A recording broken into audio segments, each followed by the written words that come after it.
and welcome to our first episode of Extra Credit, brought to you by DHTV here at Cal State Dominguez Hills. What is Extra Credit? Well, Extra Credit is part of EdMike. What is EdMike? We're calling this EdMike TV, and EdMike stands for Moving Ideas. We've had conferences, we do digital workshops, we have certificates, we do all kinds of things. But for today, we're just doing our TV show, which is called Extra Credit. Why is it called Extra Credit, you ask? Because you're going to spend a half an hour of time, and the extra credit you're going to get is you're going to know more and have an idea to move forward when you're done watching us. We're so excited to have you with us here today, and we hope you tune in every time we're on the air. So today, our topic is something very timely, very interesting, and I hope nobody's heard about because it's fun when we bring you something new. The topic today is restorative practices. You might be asking, what are restorative practices? I want you to think back to when you were in school, because all of us have the experience of being in school. And generally, if someone broke the rules, there was punishment. Crime, punishment. Wrongdoing, blame, retribution. Right now in schools, we are trying to create the citizens for tomorrow. And one way we're trying to do that is by creating very democratic places in schools. And we do this how? By building relationships, building community, and finding ways to restore harm when it's been done. So instead of this idea of looking for blame, meting out punishment, we're being proactive, we're building strong relationships, and students are learning how to fix their own problems for the future. Now, Forbes magazine had a very interesting article not long ago asking what they wanted from high school graduates and college graduates in the workforce. And you know what they found out? That good relationships, good communication, the ability to collaborate and work in teams, and problem solving were the 4 top skills. Not content knowledge, not specialization, but really getting along with people are the top skills that employers have recognized we need.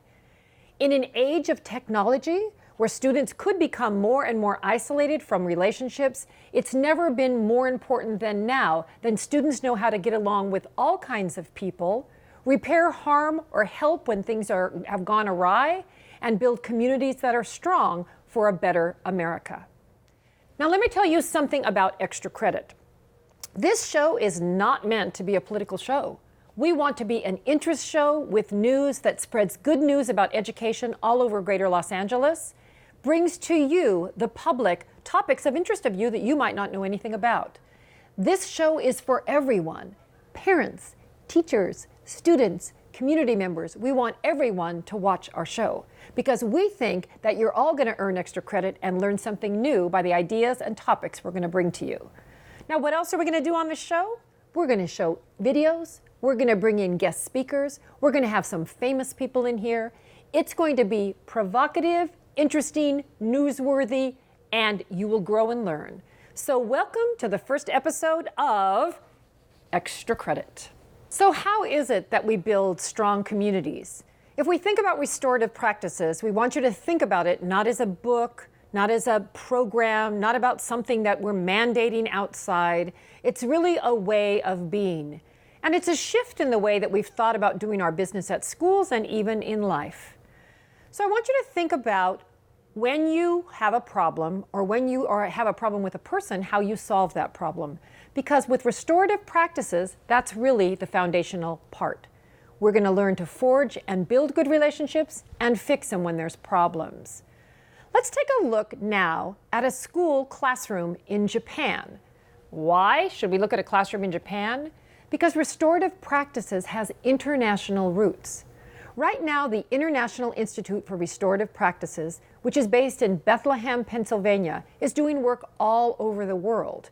And you know what they've found? That these practices have lived for a long time in many, many, many cultures. But let's take a look at a teacher in a small classroom in Japan, because what surfaces from this video is some fundamental pieces that are critical to restorative practices.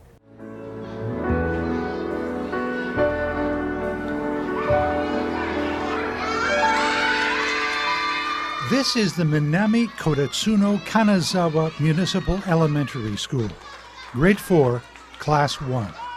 It's April 2002, a new school year. Grade 3 is past, faded. but not forgotten. Here's someone from back then.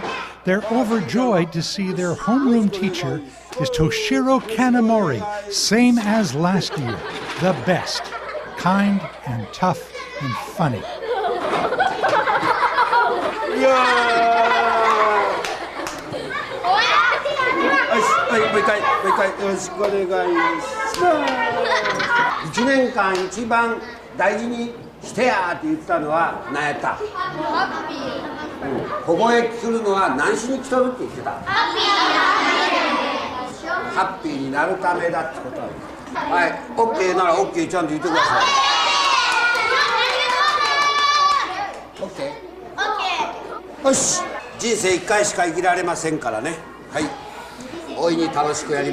But this sounds strange to a Western ear. The class goal for grade 4 is to understand how to live a happy life, how to care for other people.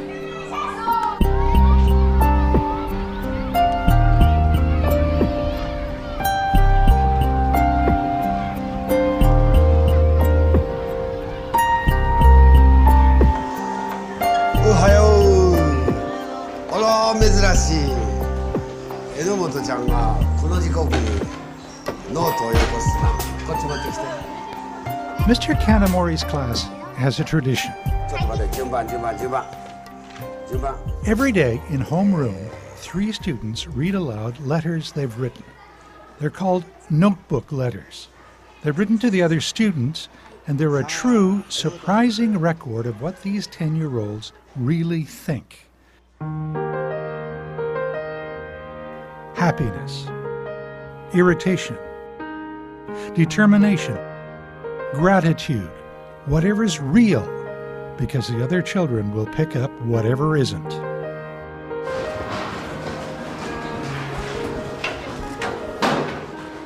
Late April, Ren Sueda comes to class for the first time in 4 days. His grandmother died.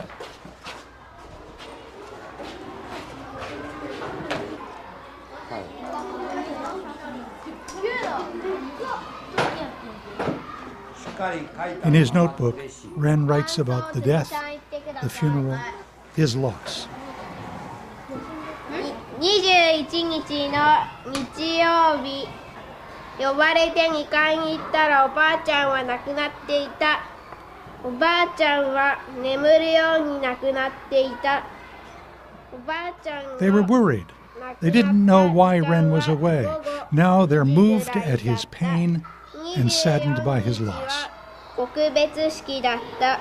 最後のお別れに花をいっぱい入れてあげた。僕は涙がボロボロと出た。みんなも泣いていた。バスで火葬場へ行った。1時間ぐらいでおばあちゃんは骨になっていた。おばあちゃんがいなくなって寂しいです。手挙げてる人全員立ちなさい。 So what was so incredibly powerful about that classroom experience was how the teacher built community. That teacher felt that his goal was to help students be happy. And I believe what he meant by that was to know themselves, have the ability to share with other people, to know deeply and care about each other. And he did a marvelous job of teaching students to be empathetic. Now, the word empathy gets bandied about a lot. But what empathy really means is the ability to actually stand in someone's shoes and actually be able to understand their story or what they need so carefully, it's as if they were telling the story when you tell the story about them. Empathy is a critical component in where we live today and how we live today. Because we live in a world that is so diverse, that changes so much, where things are so different, even the difference between the very old and the very young. In order to bridge every divide we have, we need to understand one another. So that video shows a fundamental piece, which is building community. We're going to be looking today at one of the primary beginning parts of restorative practices, which is the community circle. And we'll see lots of examples of that from San Francisco Unified. But there are 2 things that I want you to consider right now. So let's take a minute and look at these quotes while I read them aloud. The underlying premise of restorative practices rests with the belief that people will make positive changes when those in positions of authority do things with them rather than to them or for them. If you think about that, restorative practices is grounded in the idea of communities solving their problems together. When harm is done, people solve the problem together. I want us to think about what restorative justice practices are and what they are not. So let's look at this table here. This shows that restorative practices is a shift away from laws being broken, who broke the law and how to punish people who broke the laws, but the shift is towards where was the harm caused, or where is there a disagreement or a dispute or conflict? How can we repair that harm or address the conflict or meet the needs so that all relationships and the community are whole and restored? That is a fundamental premise of restorative practices. So I want you to hold on to the idea today of this idea of community, that we want to bring strong, healthy communities where people can solve problems and relationships are not harmed. So what does that mean in a greater sense? If someone does something that hurts your feelings or wrongs you, you don't criticize the person. You criticize the behavior, or you challenge the behavior because you want the behavior to be different. We never take the person or harm the person. We want a behavior to change. It's a shift in thinking. It's a different way of doing business.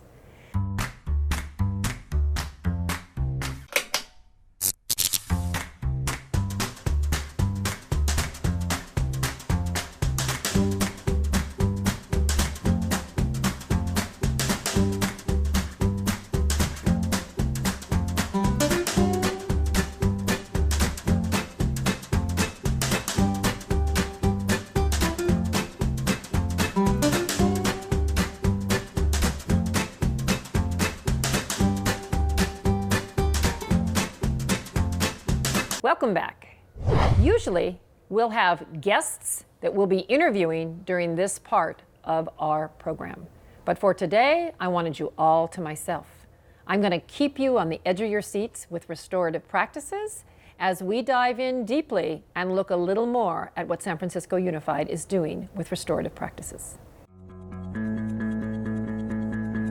There is a calmness and a consideration that's coming out that wasn't there before. And you can say exactly what you've been needing to say. I think the kids are really, really responding to it. It helps me think about what other people really like about the world. Well, what I like about circles is like everybody gets a turn. We need to talk to our kids. We need to create these relationships. It's all about building relationships. They're able to believe in their own feelings and to share their own feelings. You get to say everything you want to say, and people listen to you. It truly is something that's allowing our students to believe that they feel safe and to believe that they feel cared about within our community. It made me feel like a part of this class. It made me feel special. I think it's really transformed our school. We're working towards building the kind of school that we want.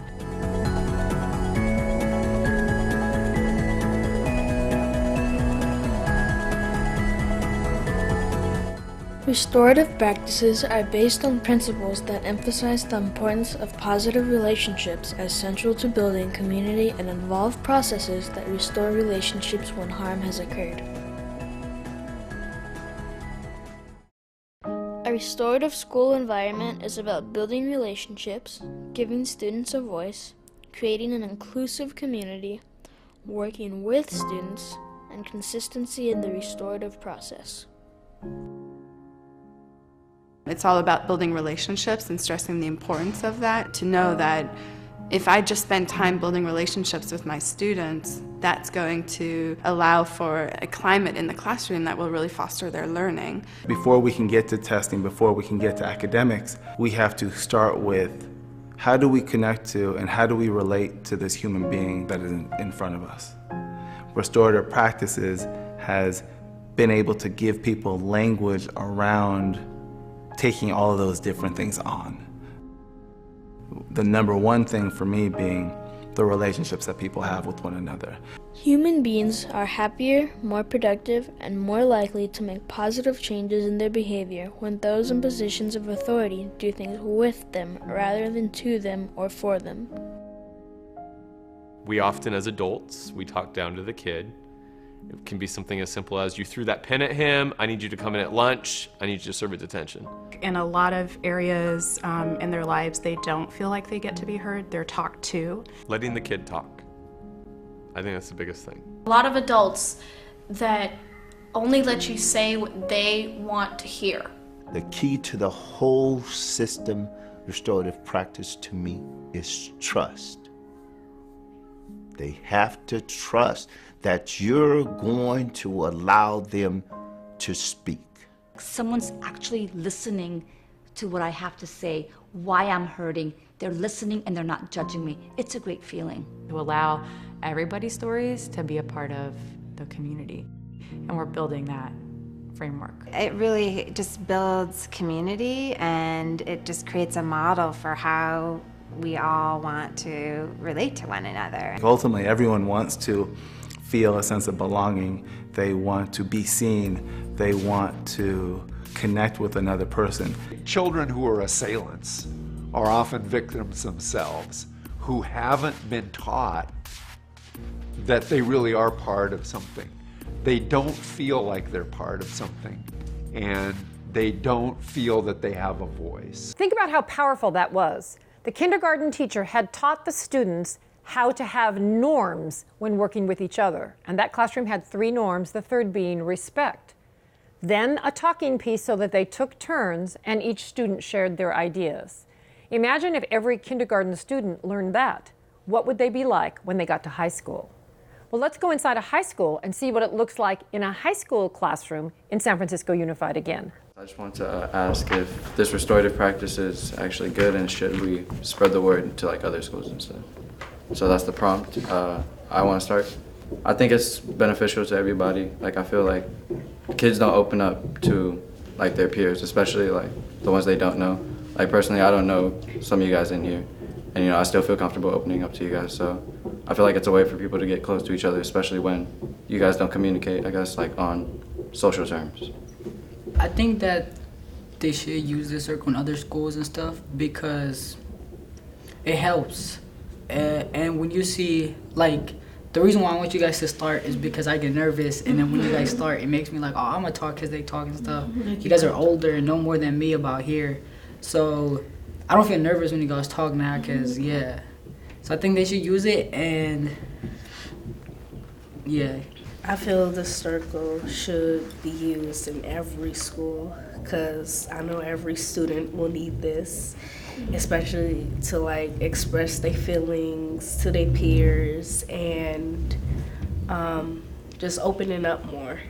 Actually, I think it's a good idea because it's like a positive mediation, and like it's like a good strategy, and you should use it to like, it's basically, like I said, it's like at my middle school, we used to have I had a teacher named Ms. B, and we always had like mediations in our class and learn how to be positive and learn how to take care of situations, and you learn new things like all the time in circles, and you learn how to do things better, and it's a good idea because you like get other options from people, like other opinions from people. So the powerful thing about this video is how important and empowered the high school students felt by using community circles. If you think about students being ready for young adulthood, we want students that feel empowered, have voice, know how to solve problems, and are ready to go to college, join the workforce, and be productive citizens. A powerful experience there in the high schools of San Francisco.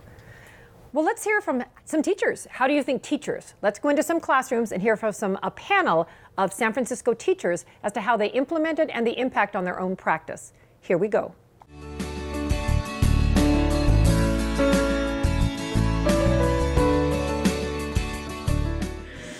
Like Carrie said, my name is Pat Canapeel. I teach at Visitation Valley Elementary School, close to the Cow Palace. Our neighborhood is very diverse.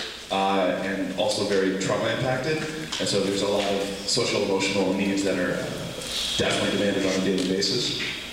I was first introduced to restorative practices, as Carrie said, 3 years ago as a struggling new teacher, first-year teacher, and I was, to be honest with you, getting my butt kicked on a daily basis by my 5th grade students, and what my approach wasn't working, and then Carrie Berkowitz came in and gave a half-an-hour presentation to us about what restorative practices was, and I said, yeah, I could get into that, and I went to the training, and then I fully adopted the principles of restorative practices, and they've transformed my practice as a teacher, which in turn have kind of begun to transform our school as well.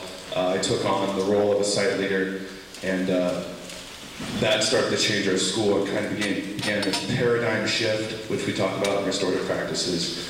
And now, as a result, we have about 85% of our teachers holding weekly proactive community building circles.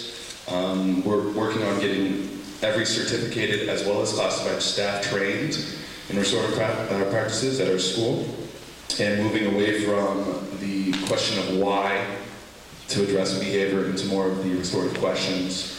In addition to that, we also have responsive circles when there is harm caused, as well as restorative conferences for more severe instances of harm.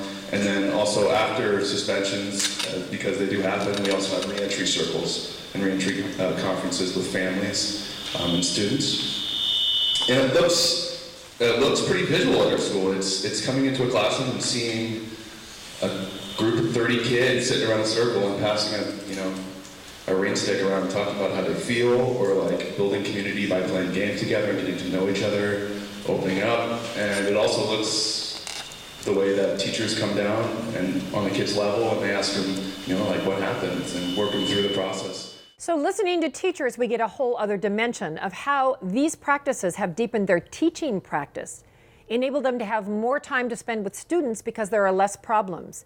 If you think about the amount of disruptions, there is evidence that in some classrooms, teachers spent up to 50% of their time dealing with student discipline. In a restorative classroom, there aren't those issues. Things are solved, teachers are proactive, the community is strong and helps each other, and when there is harm or a conflict, it's quickly repaired. That's the difference. And you can see how powerful teachers felt about that. So restorative practices is amazing. It's a whole new way of running our schools, a whole way of approaching and empowering students, and actually giving the control for student behavior back to the student. It's not about us controlling their behavior, it's about students learning how to manage and behave themselves, and when they have violated or harmed someone, how to fix it. Pretty powerful stuff coming out of the body of knowledge and research, restorative practices. So I hope that you've learned something about restorative practices and that it interests you as much as it interests me. We'll be bringing some guests in from Los Angeles that are using restorative practices, so you'll get to know some more about this in upcoming episodes. For now, we hope you think about how important it is to build community, about the amazing work being done in our schools, and that you're excited about learning something about restorative practices. Please move the ideas forward. So it's been wonderful having you here with us for the first episode of Extra Credit. And you all earned your extra credit for today. So feel good about your hard work today logging in with us, okay? Upcoming, don't forget, guest speakers, interviews, videos, exciting topics yet to be, and you'll have the chance to interact with us in some shows. For now, what we'd love you to do is go to Twitter and look for us at Extra Credit TV. We'll be sending out, tweeting out links to the articles, the videos, and some other information about our show today. It's been wonderful to have you. We want to thank CSU DH-TV, and we hope to see you very soon. Thanks, and that's all we've got for you today here at Extra Credit.